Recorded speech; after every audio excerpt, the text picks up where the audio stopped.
What a first half by the Chicago Bulls. The Chicago Bulls currently find themselves up by 12 points against the New York Knicks in Madison Square Garden. Zach LaVine and Patrick Williams combined for 30 first half points. We're going to talk about it all and more, but first, we got to play that intro.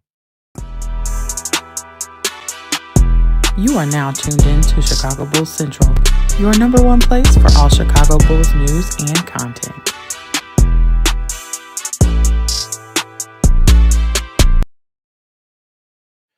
What's going on, Bulls fans? Listen, I don't even know what to say. This game has been so fun to watch. The ball's moving around out there. Everybody's getting involved, having impact. Zach LaVine's putting on a passing clinic on top of scoring like crazy. Zach LaVine in the first half of this game has 19 points, 4 assists, 2 rebounds, 1 steal. He does have 3 turnovers, but that just kind of comes with the game when it comes to Zach LaVine. And then Patrick Williams, 11 points, going 3 or 4, 11 points off 4 shots. Off 4 shots. This is how, when you don't get plays ran for you, how by being aggressive, you can score points. 11 points, 2 rebounds, 2 assists from Patrick Williams in this game. Kobe White's 2 of 7 with 7 points. Nothing crazy there. Nikola Vucevic has 8 points, 9 rebounds already. Josh Giddey does not look like he's going to get that triple-double, at least not so far. With only 3 assists, 3 points, and 1 rebound so far in the game. And then 4 points for Julian Phillips, 1 coming off a nasty assist to dunk for Julian Phillips. I'm sorry, 2 points for Julian Phillips. Manas Busilis has 4 points. He's gotten to the free throw line. He had a crazy dunk as well. And Ayo Dosunmu with 5 points off this bench. But listen, the box score tells you nothing. This Bulls team is being aggressive. They're attacking to the paint. They look at Karl Anthony Towns and they like, hey, bitch, we got you. Like, I don't even know. Who is this team? Who is this team right now in the first half of this game? The Bulls have come away from the first quarter with a 7-point lead in the first quarter and a 12-point lead in the first half. Who's this team? Who is this team? Because I don't know about you. This isn't the Chicago Bulls that I'm used to seeing. Man, hey, listen. This team is hooping right now. It's hooping right now. And they're playing with the level of poise and confidence that you want to see from this team, because right now that it's like they know that they can't be stopped if they try to get to the paint. And then when they do get a rebound, or when they get a defensive rebound, something like that, they are getting out and they are attacking, going up the floor real quick. The pace is working for the Chicago Bulls right now, and the New York Knicks defense has nothing to do. They're doing nothing against the high-paced Chicago Bulls offense. The New York Knicks defense is barbecue chicken. It's barbecue chicken right now. It's ridiculous. The Bulls have 20 points in the paint. They're winning that battle. They have 7 points off turnovers. Like, I mean, hey, I'll tell you what. We got 8 turnovers in the game. That's not really bad, but they got 8 turnovers as well right now. Like, I don't know what to say. I do not know what to say. The Bulls have had the lead for 20 minutes in the first half of this game. Who is this team? Listen. 50% from the 52% from the field, 44% from 3-point range. Man. Yes, you still want to trade Zach, at least the front, because the front office still wants to trade Zach. Got to stop getting caught up and look at the bigger picture. How about Patrick Williams? Like the aggressiveness, Zach's on fire, must take care of the ball in the second. Definitely. We should not trade Zach if the squad surprises us in the top 3 to 5 seed by the trade deadline. I get where you're getting at with that MC season, but I think Arturas Karnisovas will look at it and say the trade value is at its highest. I think that's what it would say. I mean, I could be wrong on that, but I'm blurry. Okay, hold on real quick. Give me.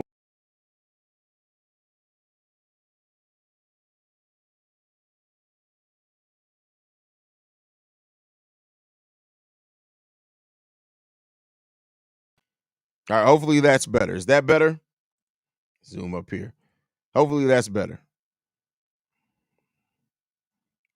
But this team right now is hooping. Gotta love to see it. Gotta love to see the team with the heart they're playing with right now. Sydney, it looks like they learned a lot from the Cavs game. If they keep playing like this, they'll be scary team. But we got to make sure they do it for 4 quarters, right? Like, yeah, it looks like they've learned a lot, but they got to do it for a full 4 quarters of basketball. I know the Bulls are up by double digits, but man, those questionable substitutions by Donovan is so frustrating. People was very aggressive in the first. Yeah, but he got sub because y'all have to realize this, right? And I get what and I know with Billy Donovan, it's hard to think that Billy Donovan does anything intentionally. But at that point in time, Patrick Williams had been giving like it was 8 minutes of nothing but aggression. You got to sit players down so they can rest. I get what people are saying when you want to ride the hot hand, but you also want to pace your players. So yes, he sat Pat. Now the Montes Bucilis, Montes could have played a couple more minutes, but when he set Patrick Williams, because Patrick Williams at that point had 11 of the Bulls' first 18 points, and he wanted to sit him down to get a rest. Let's be clear: Patrick Williams doesn't have the best endurance, right? He just doesn't. You can see it. So I get what you're saying there, but you got to look at the situation of that, Migs. This isn't 2K. These guys aren't robots, unfortunately. So if they play that hard for 8 minutes, yeah, you're probably gonna sit their ass down and let them get a breather, and you're gonna use the momentum that the team that was rolling as a team because Zach was in a good momentum as far as passing and things. You're gonna use that momentum and say, all right, let's take it home. So it's not as simple as, oh, you're playing hard, you're playing great, let's just keep riding you out. That's Tom Thibodeau. That's how players get hurt. So I get what you're saying in that, and I get what you're getting at as far as taking players out when they're hot. But when it's that early, it would be different if that run was in the fourth quarter. But in that early in the game, you want to maintain players' endurance. You want to maintain the conditioning. You want to maintain and give them a breather where you can. The Bulls had a sizable lead at that point in time, so you want to allow players to get a rest when you have that lead. And then if they did go back, you can bring them back in. So at least that's just the way that I view it. And again, I'm not a Billy Donovan guy. I'm all for completely giving Billy Donovan shit when it's deserved, but I think you got to look at it in the holistic sense as well. Seaway says it honestly looks easy for him. It is right now. And I mean, this Knicks team isn't great defensively. So defense has been so much better. LaVine's cooking. The defense has been okay. It's done enough, right? So I still won't say that it's great. Zach's still gone. We got to move on, y'all. Respectively, I lost DeMar and I'm still grieving. I don't see where you were tripping, getting attached. Like we we all knew the way that was going with DeMar DeRozan. But y'all make sure y'all go and check out Seaway. Even though Jeff Paglio should be stressing Seaway the hell out, she'd be covering the sky over on TikTok as well. But Jeff Paglio should have been giving Seaway that work. She's been stressed is what I could say about it. Defense is great. Off-ball defense was needed, and they have supplied. Yeah, for sure, for sure. 7-minute mark. Yeah, okay, 7 minutes. I said 8, 7 minutes. All right.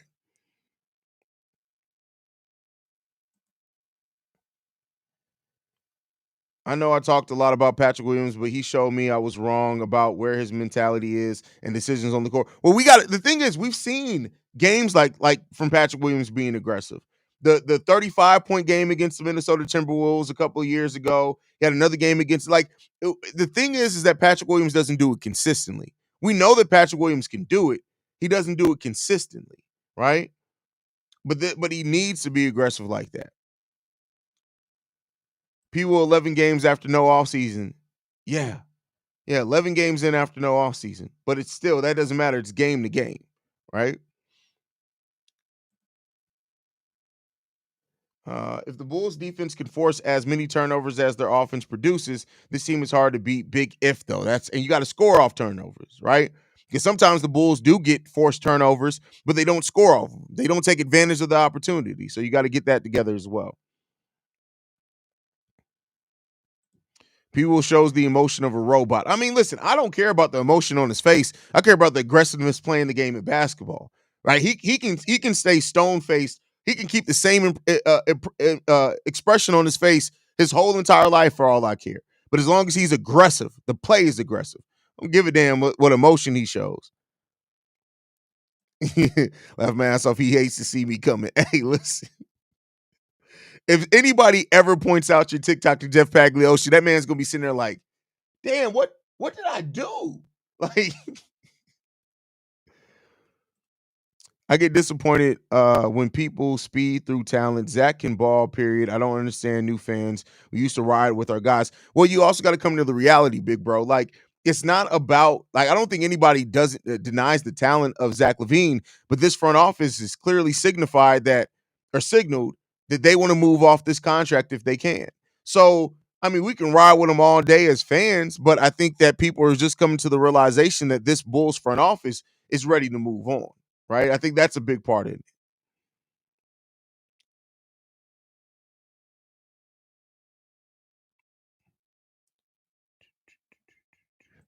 That was directed at you just in general. What your thoughts on what they should do with Zach? I mean, I don't know. Like, the thing is this, right? Zach is great. Make no mistake about it. Is he a perfect player? No. Is he a superstar? Hell no. But the thing is that you got to ask yourself, it's not just about keeping Zach LaVine. It's about, can you realistically compete, put a competitive team out there while you have Zach LaVine under contract? And if you can't, you want to extract some value. That's where and it's not Zach's failing. It's the failing of the front office. They should have never cast him as a number one, right? They should have never settled on that. They went all in too early. I've talked about that a lot. Going all in on a roster and a core too early it can be detrimental to the future of your franchise, and that's why the Bulls sit where they are. They went all in to try to make sure that they can convince Zach LaVine to stay, and it ended up biting them in their ass. And that's just the reality of the situation that they're in. So, it is what it is there.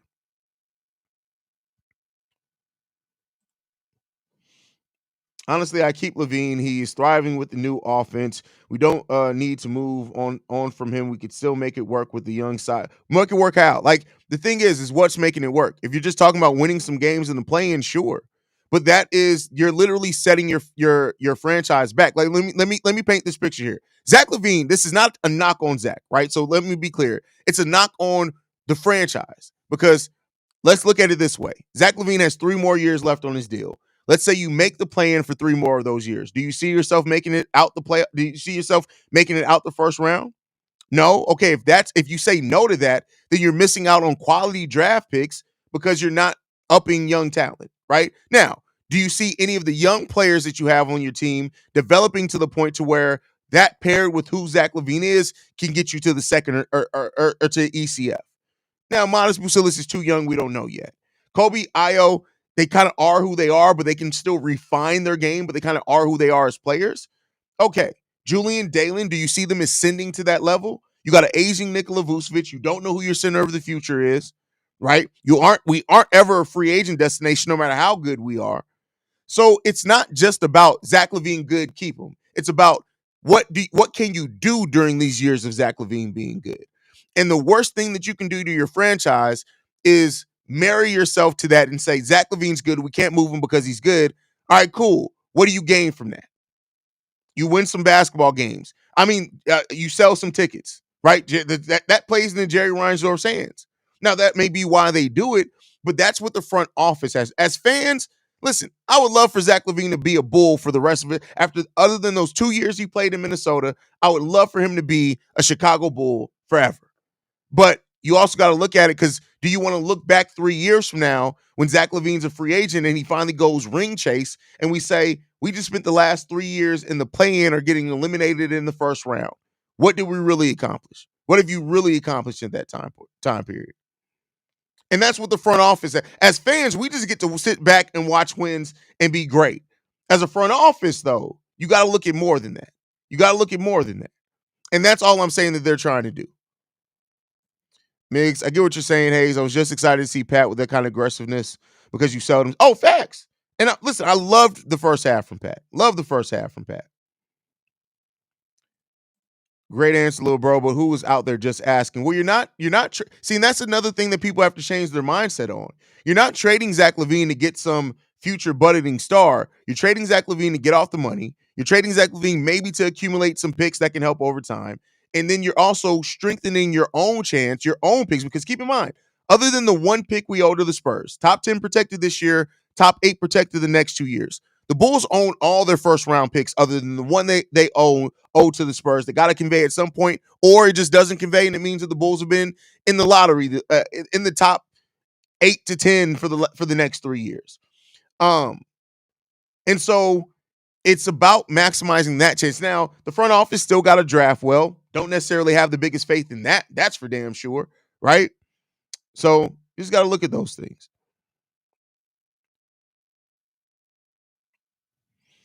Are the Lakers still the most likely destination for LaVine, or you think he'll end up somewhere else? I mean, if Clutch has its thing, it'll be the Lakers. But all right, into the halftime. I'll catch you guys post game show. Love you.